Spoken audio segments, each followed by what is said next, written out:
यूसुफ नाम का बूढ़ा आदमी जिसकी समाज में बहुत ही मान प्रतिष्ठा थी, सभी लोग उसकी इज्जत करते थे। यूसुफ के परिवार में उसकी पत्नी रोजमेरी और उसके 7 बच्चे थे। उन 7 बच्चों में से एक जो बच्ची थी, लड़की जिसका नाम था एलिजाबेथ, वह बाकी लड़कों से अलग थी। अलग इसलिए थी कि एलिजाबेथ और उसके पिता यूसुफ के बीच में कभी भी नहीं बनती थी।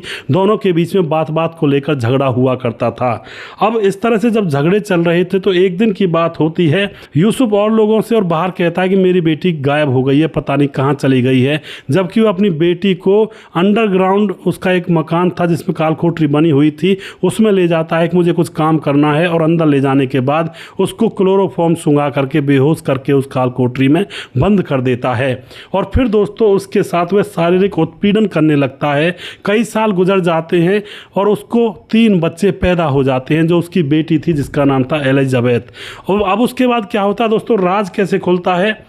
राज ऐसे खुलता है कि जो एलिजाबेथ के बच्चे थे, एक बच्चे को उस पिता ने बाहर छोड़ा हुआ था, बाकी के 2 बच्चे नीचे ही अपनी माँ के साथ कालकोठरी में रहा करते थे। एक बार की बात होती है, एलिजाबेथ लड़की की जो बेटी होती है जिसका नाम होता है क्रिस्टिन, वह बीमार पड़ती है। तो उसको वह बूढ़ा आदमी यूसुफ हॉस्पिटल ले जाता है, और वहाँ पर वह जो छोटी सी बेटी होती है क्रिस्टिन, वह डॉक्टर को सारी बात बता देती है। और फिर डॉक्टर को जब यह मालूम पड़ता है कि भाई जो लड़की एलिजाबेथ खो गई थी और अभी तक उसका आता पता नहीं है, वह तो उसकी के घर के अंदर उसी के बाप ने कालकोठरी के अंदर बंद करके रखी हुई है। डॉक्टर तुरंत ही पुलिस को खबर देते हैं, और जैसे ही पुलिस को खबर मिलती है तो तुरंत छापा लगता है, और जाकर के पुलिस जो होती है एलिजाबेथ को कालकोठरी से निकाल लेती है।